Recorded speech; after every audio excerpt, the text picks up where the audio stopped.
Hi, everybody. I am super honored to be here with you. I was so excited when Andrew Sheldon asked me if I would do this. I currently work 4 different jobs and am trying to be mom of the year to my 2 kids. So I think he was surprised that I said yes right away, but I was just so excited to lift up other people's Godly Play programs as much as I can. And what an honor to do it with all of you. So thank you. Thank you for having me. Um, so I'm going to double screen it here today. So if I keep looking away from you, I apologize, or I'm looking at you. I don't know. My eyes are going to move, so forgive me. But I have to, otherwise I won't see. Also, the internet went out at my church that I work at. So welcome to my home. You get to come home with me today. Something I don't do very often, but here we are. I'm surrounded by a lot of plants. I'm a plant lady. So we are going to get started. All right, so I don't know how you get ready in your Godly Playroom, but in my Godly Playroom, I like to do the prayer of 3 breaths because I feel like it's a prayer anybody can do, no matter where they're at. So if you'll join me, we're going to do the prayer of 3 breaths. I'll hold up my fingers for each deep breath.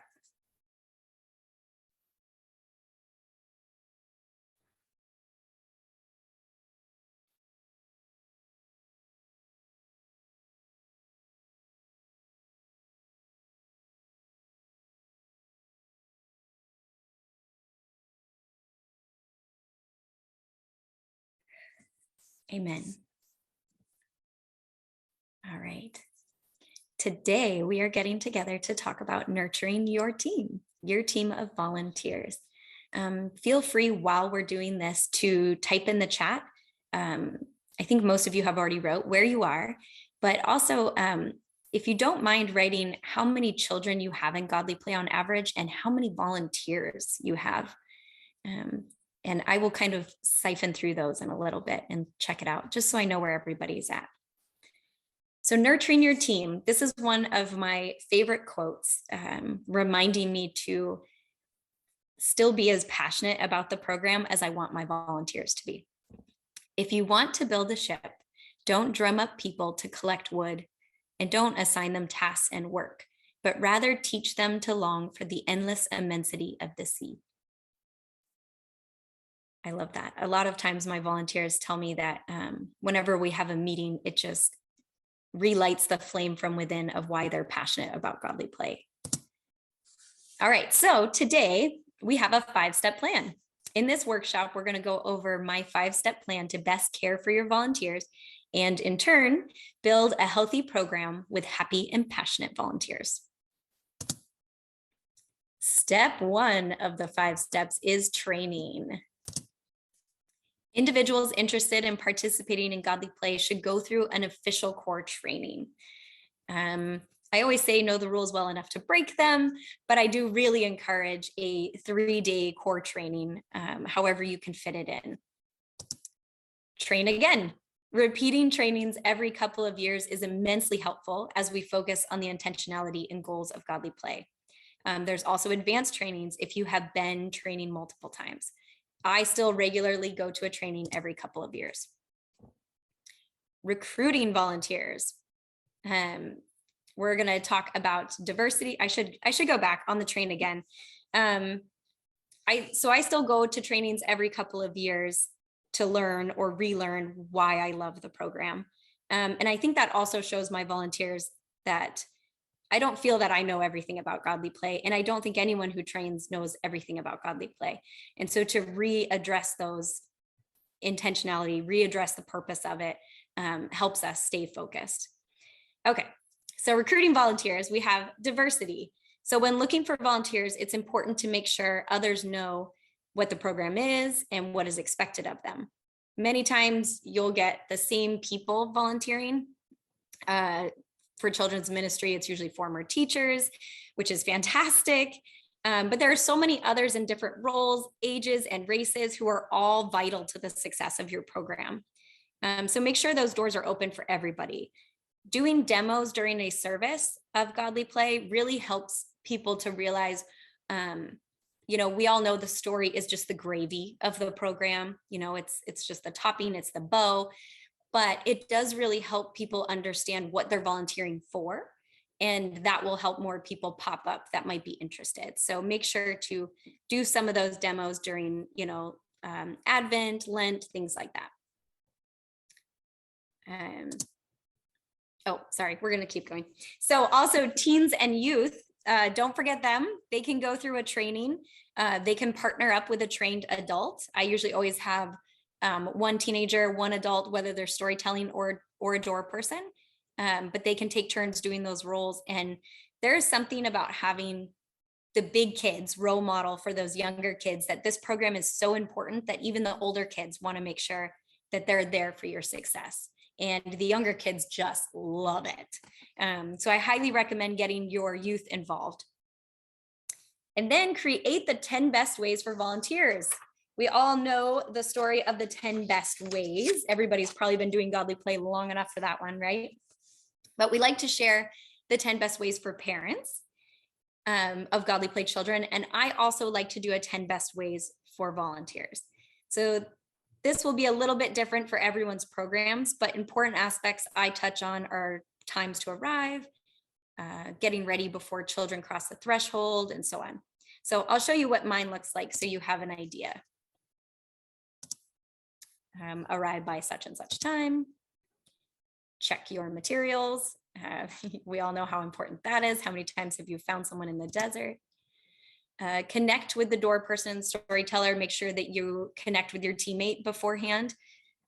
Sometimes they might have something else going on. And I think this is important, even if as the leader of the program, you're not there, to make sure that the two people who are there connect with each other, and maybe pray for one another before they start so they can be present. Center yourself and pray. Greet each child by name. Keep your eyes on the story during the story. Do not invite yourself in to work with a child. Let the children wander freely without judgment. Allow the children to have ownership of this space. And 10, say goodbye to each individual child and let them know how happy you are that they were there today. If anybody wants a copy or an idea of that, I can also send this out later. I find this to be really helpful for everyone to refocus their energy when they come into Godly Play. And it also is helpful as people haven't been to a training in a little bit to just remind them. All right, so number 2 of our 5 steps, regular meetings as a team and individually. I like to do outings, off-site meetings, whether it's a picnic and play so they can bring their kids if anyone has them. It's whatever your idea might be. It gives a sense of responsibility and connectedness to their teammates. And, there's nothing like a good potluck amongst volunteers. So here you can see that I had my volunteers do a paint night with me, and it was a blast. We had way too much fun probably, but it was at the end of the season, at the end of the year. And it was a way for us to all gather outside of the classroom, outside of the church, to just be connected and remember why we're all so passionate about this work. After services, always a great time to have meetings. I make sure I always feed people. Tell a Godly Play story and wonder together. We don't really get to wonder out loud when we're in a Godly Play circle with children. So it's really nice to have that opportunity to wonder together with your volunteers. Go over great, good, and tough topics, personal and in the circle. I recently had a child in my circle who had lost their only parent, is raised by grandparents who are having their own medical issues going on while mourning the loss of this child's dad, who was their son. So we talk about how as a team we can lift up these families in the circle and outside of it. So really going over all of those topics, the great things happening in your circle, and then also the ones that might be a bit of a struggle. Play. This is kind of important in Godly Play, that we also take time to play. Games. I know this makes everyone cringe as adults, right? I get that a lot where people are horrified. Don't make the volunteers stand up. It's awful. But I have a game that has always been a hit with volunteers, and it's called Silent Squares. There are lots of other group building games that you can find that fit your volunteers maybe better. But we're going to go over the Silent Squares game a little bit more in just a little bit. All right, and then as the leader, stay positive and always be genuine. Just like the kids can feel if you're not being 100% genuine. I'm sure you've all felt that before.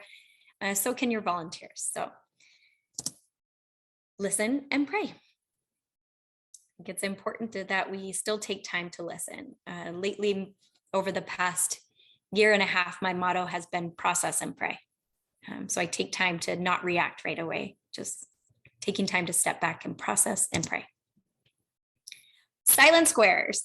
So I just want to talk a little because it's such a cool game. So I have a PDF that I'm going to have attached to the recording so you can use it. But this was made by Melinda Bradley. She is a wonderful friend of mine who is a leader in Faith and Play, the Quaker Godly Play. So this activity is meant to be playful, kinesthetic, and support listening and sharing our stories. Like the games maybe you've heard of, the Big Wind Blows or musical chairs, this activity involves movement, but it's in silence, like we're on a meditative walk. So I'm just going to kind of go over the gist of it so you get an idea, but then I will also have this attached for you.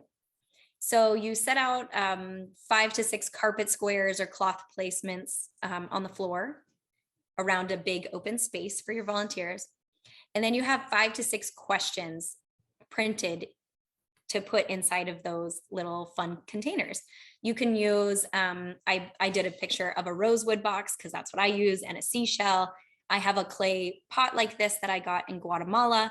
So different things that might feel meaningful for the meditative walk and kind of intrigue people and make them wonder, what's the question inside of this container?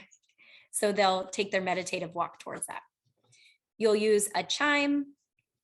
When the chime is heard, participants start to walk. They'll just kind of roam around the room between the different squares and wait to hear the chime again. When they hear it the second time, they'll find the square closest to them and gather with whoever else is by that square. And they'll pull out that question, read it, and each person has time to respond. They don't have to respond. But this helps us practice attentive listening. The questions can be, I guess I should give some example of questions. So some of the questions that I like to use are describe a place or a space where you have felt awe or wonder, or a feeling of deep peace. Another question is, how do we make space for children at the big table of our community? How do we create a nurturing children's table?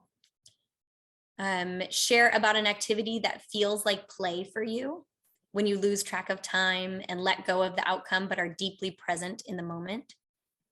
And simple questions like, what gives you joy? Just really simple questions, but it's fun to hear what your volunteers' answers are.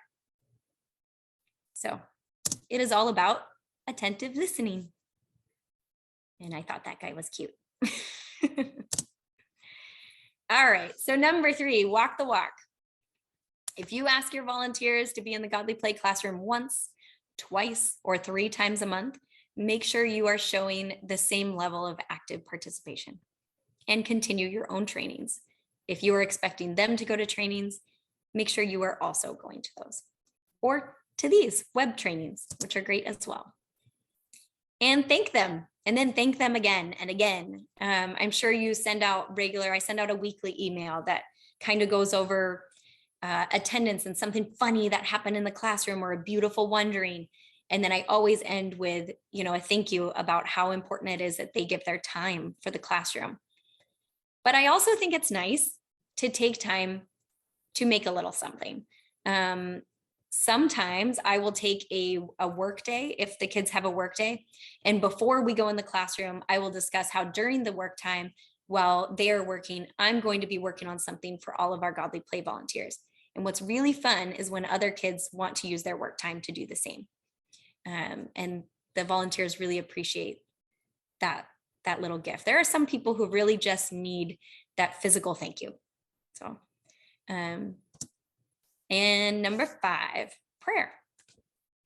There is immeasurable power in prayer. And I think we should take more time for that with the children, with our volunteers, in and out of the circle. So when you're doing those gatherings or outings, I think it's still a great time to write down each person's prayer request before you're doing your outing, to take a moment and really be present with one another.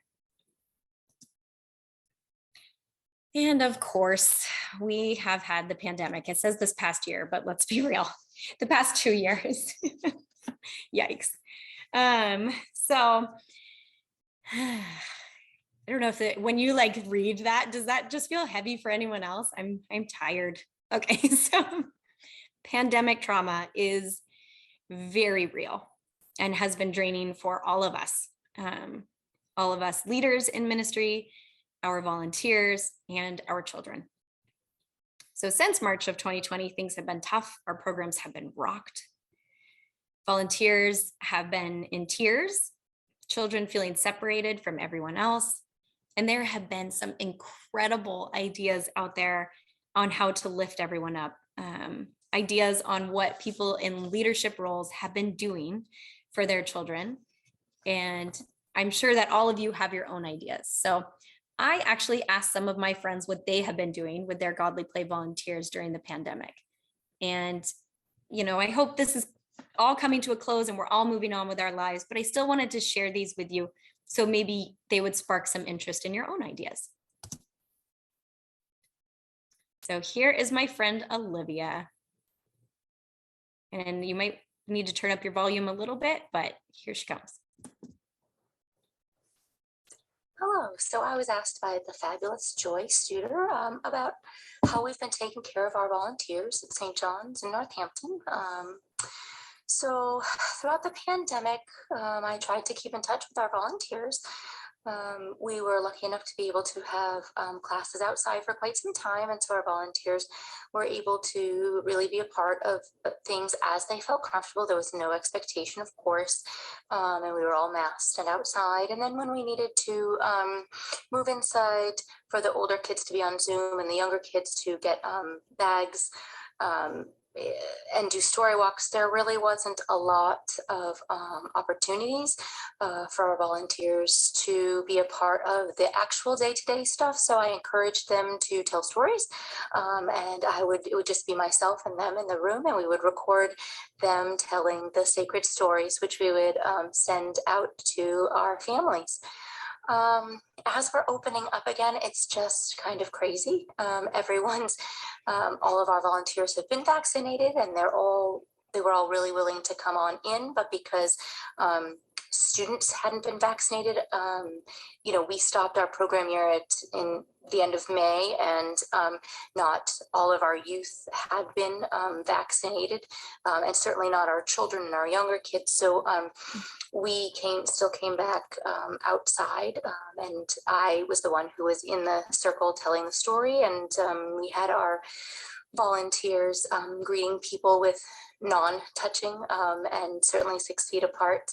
And I really just tried to make sure I touched base with them. Some of us went on walks as the pandemic went, and sent out emails just checking in on how they and their families were doing.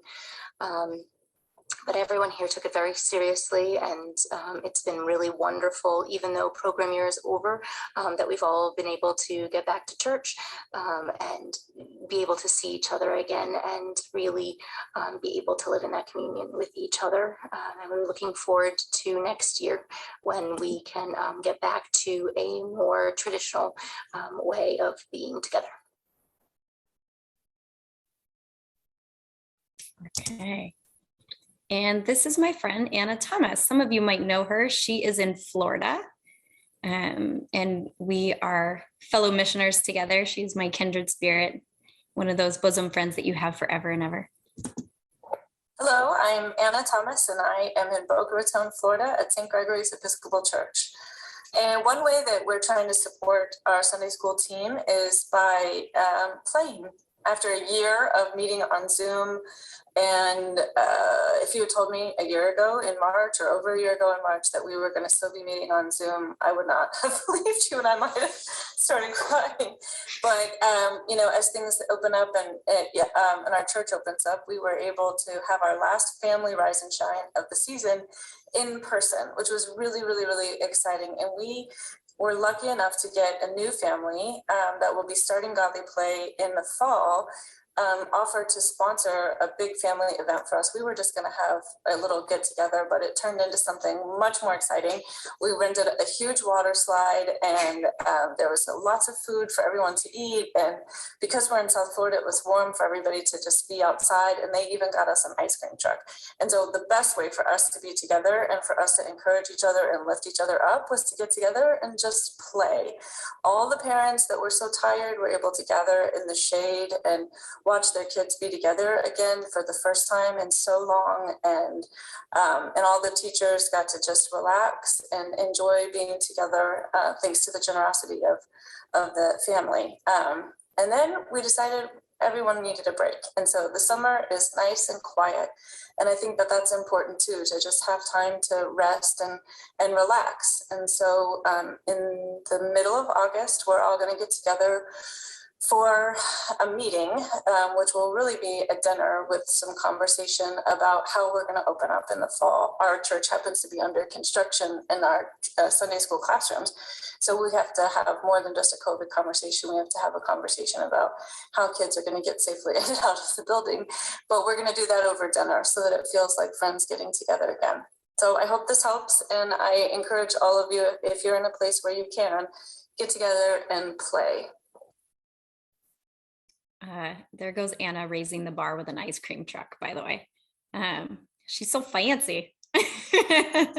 You are not expected to have an ice cream truck. But I love the idea of just gathering and playing. The fact that they all got together so the parents could be together, or the caregivers could all just gather and be together and just let their kids play. All right, last but not least, Emily Griffin.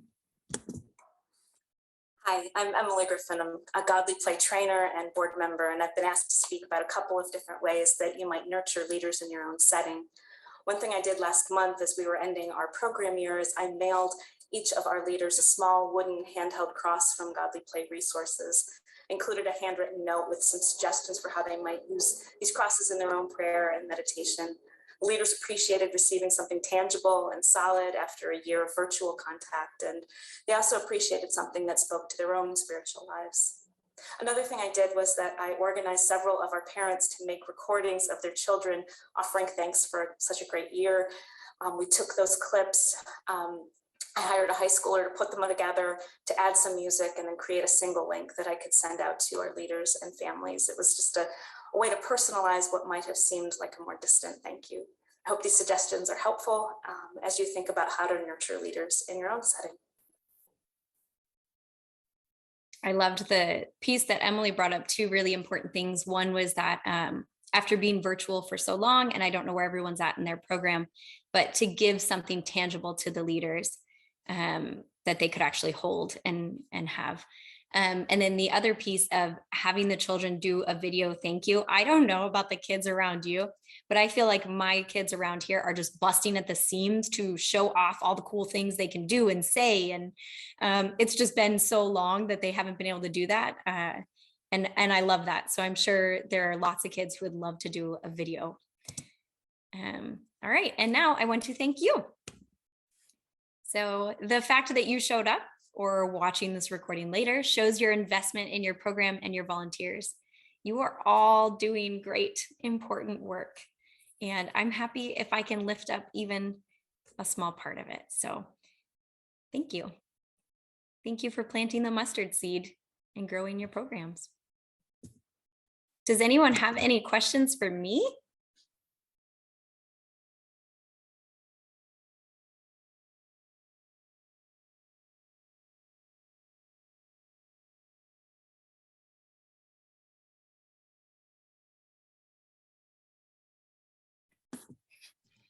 You said you had 10 best ways for the parents as well, or just for the volunteers? I do. Yeah, I do a 10 best ways for parents.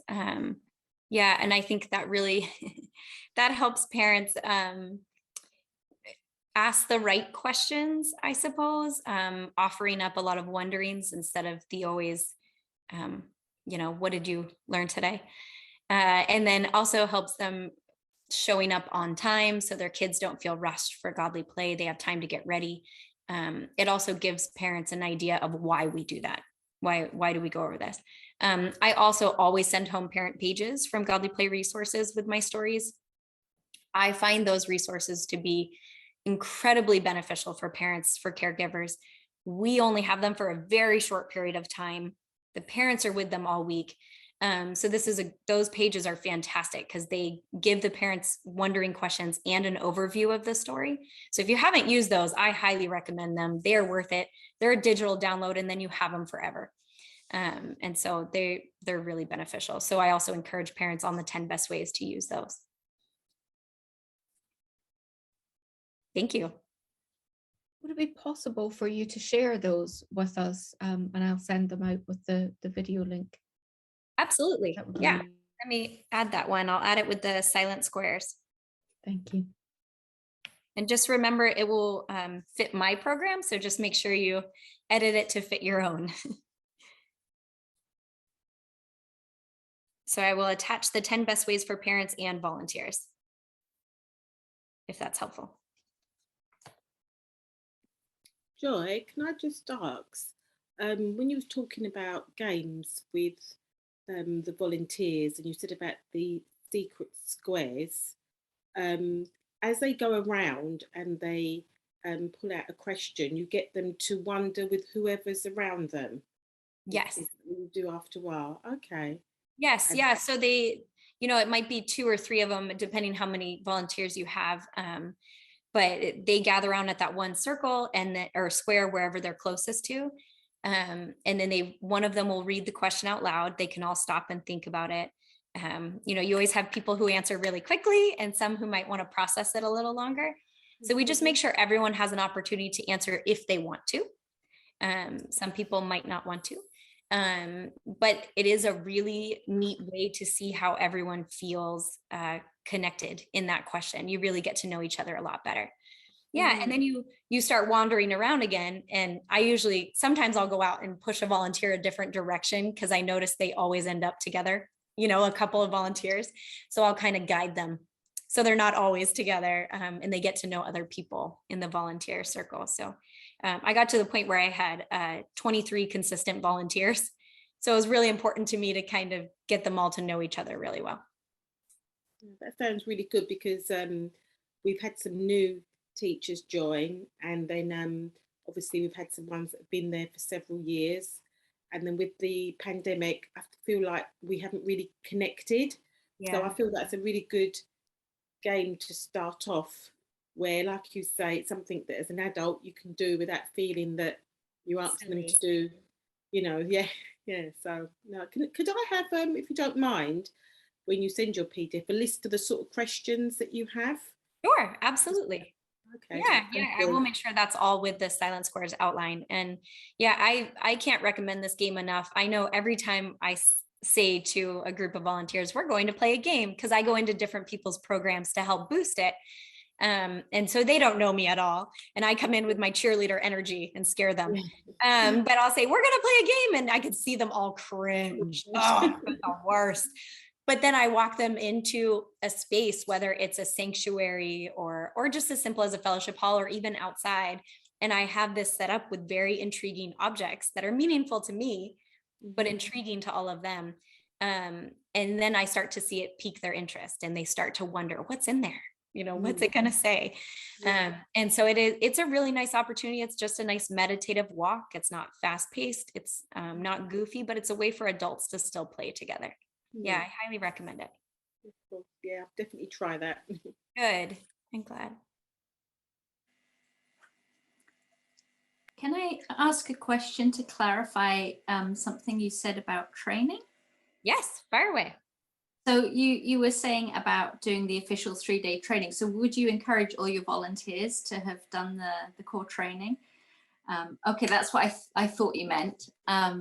So I guess probably the place we're at, that would be quite a long way off before I could, I think our church, would probably drop down dead if I said, oh, do you think we have the budget for, but obviously sometimes you just have to go with what's, good enough, or, what would be some good baby steps to kind of get that process going. Yeah. So I was trained by Carol Cresswell, if any of you know her, but she is a Quaker trainer who's been around the whole time of Godly Play with Jerome Berryman. And I've actually been trained by her 6 times. That's how much I love her. And she taught me on the first training, know the rules well enough to break them. She said to me with a wink. So I'll say that to you. Know the rules well enough to break them. So yes, I think a core training is extremely important and so beneficial. I also think hosting a core training saves you a lot of money, like an insane amount of money. However, I get that it doesn't always work out, and trying to get everyone together for a weekend is so hard sometimes, or even 3 random days, in a month. So I would say, I don't know, I'm being recorded. This is so delicate. I would say doing a workshop, we'll call it a workshop, not a training, doing a workshop in your church that's about 4 hours on, say, a Saturday or a Sunday after service, or whatever works for your volunteers, where you feed them and you can power through the some of the important vital steps of a training. That is beneficial. And if you can do that once a quarter or even 3 times a year, that will help your volunteers feel solid and feel capable, because a lot of it is just confidence in Godly Play when you're a volunteer, right? And that will help them have that confidence. Right. Could you say more about the advanced training? Because I was actually talking with one of our other trainers the other day about it, and we didn't know what it was. Yeah, an advanced training. So once you've been through a regular core training, typically more than once or twice, then you might want to move on to an advanced training. They are harder to come by scheduling wise, but if you reach out, I'm sure that you can get one scheduled, but it just helps you go a little bit deeper into your practice versus the core training, which just kind of goes over the whole overview of a program, why we do it, the flow. But the advanced will help you dig deeper, know a lot more about side-by-side storytelling, things like that. Because, Godly Play is a spiral curriculum, so it's growing, but so are you as a volunteer, and you're growing in your own practice. So an advanced training helps you in that. But it's actually for those that have done core training. We were talking actually more for the trainers, because I'm one of the trainers here in Spain, and to try and find things for that level as well is quite difficult. Yes, absolutely. Yeah, and I wonder if there are others near you that you could gather with, maybe to make that happen. Yeah, I don't know how it would work there. We'd have to ask Andrew, but yeah, I think that would be really helpful. Thank you. I think all the ideas you've given are really good. What we did in the pandemic, well, it was me that did it actually, because I'm part of the council. We made sure that we talked to all the trainers every week, 10 days. And you realized how important it was, because you'd phone them, and that they'd be on the phone for an hour, and I'd be listening, they'd be talking. And it meant I got to know people a lot better as well. That was really good. And I think somehow we've got to keep that up, not necessarily phoning everybody every week, but making sure we have time to listen to each other. Absolutely. Yeah, I do a lot of reaching out with in different ways, and I probably should have added this, but when I talked about individually or as a group gathering, I do a lot of reaching out to my volunteers individually, and I don't really have like a checklist I go down. There are some people who have to, go down their list, and on Monday I always message these people. I don't really function like that. I feel called to text Leah, and then I'll text Leah and just say, I'm thinking of you. I hope everything's going well. How can I pray for you this week?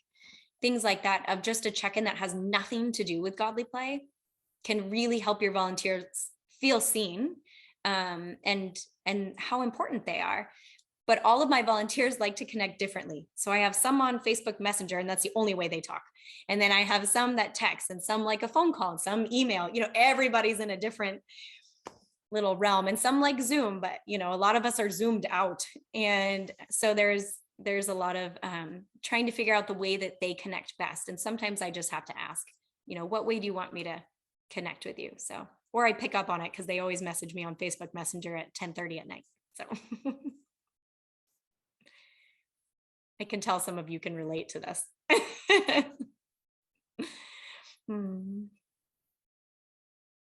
Alex, are we good? I don't think anybody has anything else for me. Everybody's so happy. I was just thinking, I wonder how you persuade people to go on a training to start off with. How I convince them? Oh, I don't really ask. I'm pretty strict about my trainings with volunteers, but I'm very passionate about the need for training. And I don't think that you fully understand how Godly Play functions and the why until you've been through a core training. I think you can do it. You can do Godly Play. I did it for a long time without having a core training. I just didn't understand all of the real deep love, what I was doing in my work until I had a core training. And then I cried because I was like, this is amazing. And people laughed because they said, wait, you're doing this. No, I know, but this is amazing. Do you see what we're doing? And, just the power of it, the intentionality between every little thing and word you say and movement you make, placement in the classroom. It's all important and it's all connected. And you don't really understand how it's all connected until you've been through the training. So, and it's easy to forget those things. Yeah, I think it's a good reminder that we should be doing more training. It'd be good for trainers as well. Sorry, Wendy. No, sorry. I was just, just following on what you've said. The very first quote that you put up there, Joy, about people being passionate, because I'm in a situation where I'm the only one that's trained so far in my church. So I'm trying to get people to come along and be trained. And I think there's going to be a case. Some people may feel, well, why are you trying to fix something that's not broken? Because a lot of them are quite experienced Sunday school teachers. But like you've just said, they've seen me do Godly Play and they've enjoyed it, but the why behind it. And I'm totally agreeing with what you're saying, that maybe I'll have to just dive in head first and try and organise some training, because at least they'll know why I'm doing the things that I'm doing. Because I think, when you do the story, you just look at the story, you don't give eye contact, and that's to focus on, so the children focus on the story. And it's amazing because it does work. And the children tend to remember the story much better than when we were reading or doing other things. But I've had the training behind it, so I think I'll have to take that. I think that's something that I probably will have to dive in and try and get that up and running, so that Godly Play can grow in our church.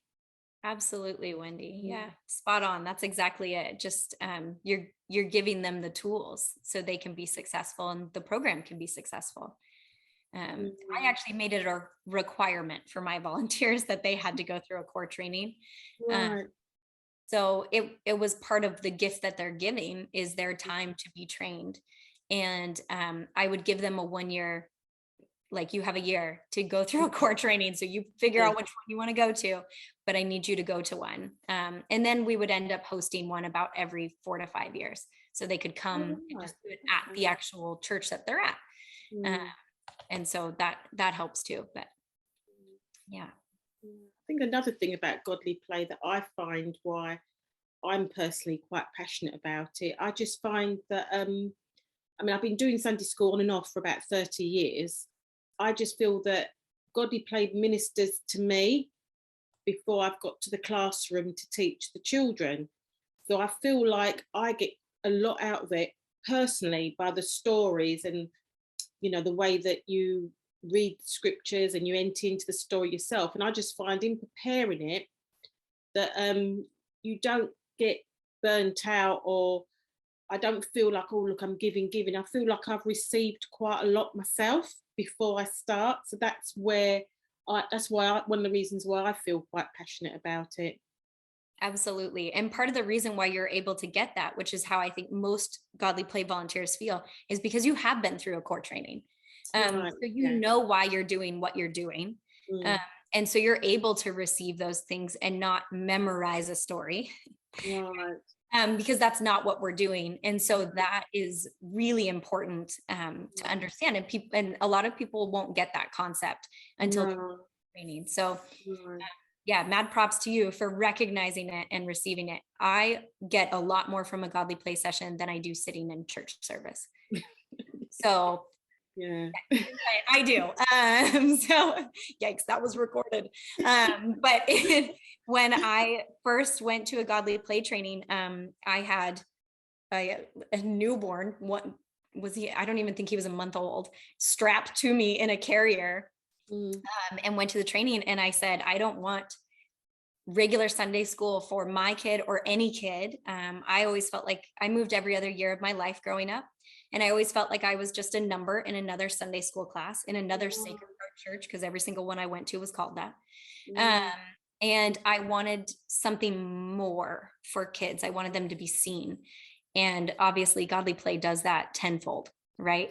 Everybody is seen, children are seen, and their name is called multiple times. And so, you know, I knew right away that that was it. And the door person at the training held my baby the whole time. So that was great.